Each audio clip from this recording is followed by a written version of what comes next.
Character ఆర్టిస్టుల మాదిరిగా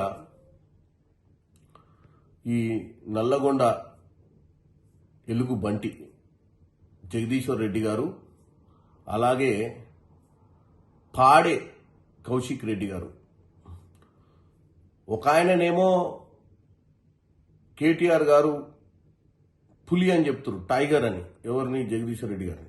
Nalgonda BRS నాయకులను అడగండి, ఆయన టైగరా ఎలుగుబంటి అని. ఎందుకంటే ఎప్పుడు పైకి చూసిన దాఖలాలు, కిందికి చూసి నడుతాడు ఎప్పుడు. ఇంకొక ఆయన ఏమో పాడే కౌశిక్ రెడ్డి, నాకు ఓట్లు లేకపోతే నేను పాడ మీద పడుకుంటా అని చెప్పినటువంటి కౌశిక్ రెడ్డి. ఇక ఆయన సూయిసైడల్ స్టార్ అంటారు ఆయన. వీళ్ళిద్దరు కూడా ఈ కేటీఆర్ హరీష్ రావు గారు మాట్లాడిన మాటల్ని వాళ్ళు మధ్యన గ్యాప్ తీసుకున్నప్పుడు ఈ క్యారెక్టర్ ఆర్టిస్టులు బయటకు వచ్చి మళ్ళీ దాన్నే ప్రాపగాండా చేసే ప్రయత్నం చేస్తారు. దీంట్లో భాగంగా ఫోన్ ట్యాపింగ్ గురించి ఒక ఆయన ఏమంటాడు, పాడ మీద వండుకున్న ఆయన 16 మంది హీరోయిన్ల ఫోన్ ట్యాపింగ్ చేసినట్టు ఆయనకు తెలుసట బాగా. మొన్ననే నేను కాంగ్రెస్ పార్టీలో ఉన్నా, నాకు అన్ని తెలుసు రేవంత్ రెడ్డి గురించి. ఏం తెలుసు రాబోయ్ నీకు రేవంత్ రెడ్డి గురించి? ఏదో 4 మార్కులు మీ దొరవారి దగ్గర సంపాదించుకోనికే సొల్లుబొల్లు మాటలు మాట్లాడి, దరిద్రపు మాటలు మాట్లాడి, ఆ ఇంటికాడ వాళ్ళు వీళ్ళు వచ్చి ధర్నాలు చేస్తే టీవీలో చూసి ఆనందపడి బోర్లో పడుకొని నువ్వు ఏదో పాపులర్ అవుతున్నావు అని దరిద్రపు బతుకుతున్నావు నువ్వు. ఇక ఇప్పుడు ఈ జగదీశ్వర్ రెడ్డి, సో కాల్డ్ ఎలుగుబంటి జగదీశ్వర్ రెడ్డి, ఈయన ఇవాళ పొద్దున మాట్లాడుకుంటా చాలా విషయాలు చెప్తుండు. ఏమని?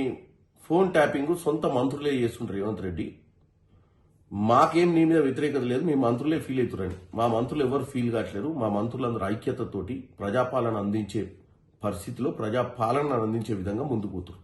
ఇంకో విషయం ఏమంటుండు, జయపాల్ రెడ్డి గారు ఈరోజు బతుకుంటే ఆత్మహత్య చేసుకుంటాడట రేవంత్ రెడ్డి గారిని చూసి, రేవంత్ రెడ్డి గారి మాటల్ని చూసి. జయపాల్ రెడ్డి గారు ఈరోజు బతుకుండడం కాదు, ఈరోజు చనిపోయి కూడా పైనుంచి చూసి ఆయన ఆత్మ శాంతిస్తుంది. ఎందుకంటే నా అల్లుడు నా కోసం నక్లెస్ రోడ్ దగ్గర పివి నరసింహారావు గారి పక్కన నాకు సమాధి కట్టించే ప్రయత్నం చేసిరు. ప్రతి సంవత్సరం వర్ధంతి జయంతి ఉత్సవాలు కూడా చేస్తుండు అని ఆయన గర్వపడతాడు. అసలు బాధపడే వ్యక్తి ఈరోజు ఎవరన్నా పెద్ద మనిషి ఉన్నారంటే ప్రొఫెసర్ జయశంకర్ గారు. అసలు ఆయన మీ 10 ఏళ్ల దరిద్ర పాలన కొసదాకా ఉండుంటే నిజంగానే ఆయన ఆ రోజు ఏం చేసుకుంటాడో మనకు తెలియదు. ఎందుకంటే మిమ్మల్ని ఎంకరేజ్ చేసినందుకు, మీ కేసీఆర్ గారి ఎమ్మటి ఉండి ఉద్యమాన్ని నడిపించినందుకు, నీళ్లు నిధులు నినాదంతో తెలంగాణ బంగారు తెలంగాణ చేయాలన్న ఆశతోటి ఆయన చేస్తే మీరు 8 లక్షల కోట్ల అప్పు చేసి రాష్ట్రాన్ని దోసుకొని పోయినటువంటి దరిద్రపు బతుకులు మీ కుటుంబ సభ్యులు. కాబట్టి ప్రొఫెసర్ జయశంకర్ గారు కనుక బతుకుండా ఒకవేళ పైనుంచి చూసినా గానీ ఆయన ఆత్మ శాంతించకపోవచ్చు. ఈరోజు మీరు ఆంధ్ర కాంట్రాక్టర్లకు కాంట్రాక్ట్లు ఇస్తున్నారు అని చెప్తున్నారు. మీ హయాంలో లక్షల కొద్ది కాంట్రాక్ట్లు ఇవ్వడమే కాక సన్మానాలు కూడా చేశారు మీరు ఆంధ్ర కాంట్రాక్టర్లకు కొన్ని వేదికల మీద. అవి మర్చిపోయి ఇప్పుడు కేవలం ప్రజలను తప్పుతో పట్టించడానికే మాట్లాడుతారు. ఇక జగదీశ్వర్ రెడ్డి గారు, మీరు బనకచెర్ల విషయం మళ్ళా ఎత్తుతారు. ఈ బనకచెర్ల బంక గురించి 10 సార్లు చెప్పినాం. ఆల్రెడీ సెంట్రల్ గవర్నమెంట్ లో సెంట్రల్ జలశక్తి మంత్రాలయంలో కూడా బనకచెర్ల విషయం చర్చకు రాలేదు. ముందు నికర జలాల మీద జరుగుతున్నటువంటి ప్రాజెక్టుల గురించే చర్చ చేయాల్సిన అవసరం ఉందని తేట తెల్లం చేశారు మా ముఖ్యమంత్రి రేవంత్ రెడ్డి గారు. ఈ బనకచెర్ల బంక ఆ రోజు మీ నాయకుడు కేసీఆర్ పెట్టిన బంకనే.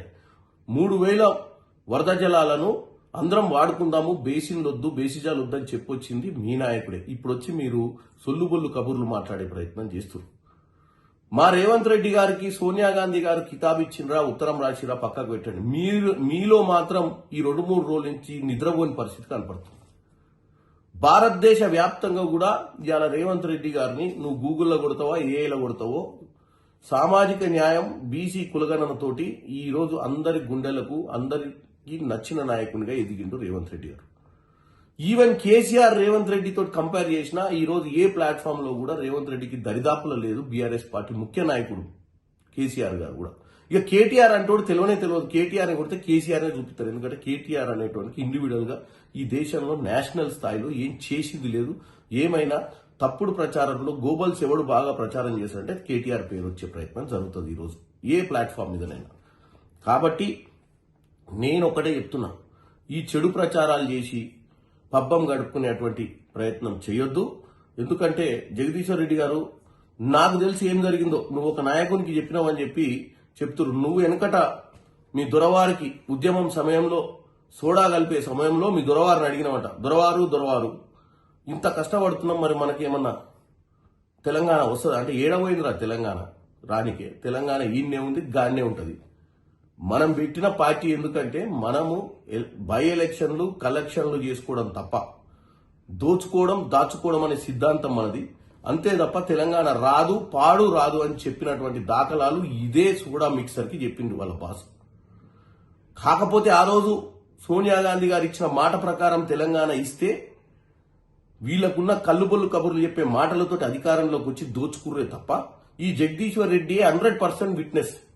ఈ రోజు ఆ కుటుంబంలో కేసీఆర్ గారి గురించి కానీ ఆ ఉద్యమ నేపథ్యంలో వీళ్ళు చేసినటువంటి దౌర్జన్యాలు కానీ అధికారంలో ఉన్నప్పుడు చేసినటువంటి పనులు కానీ ఆయనే విట్నెస్.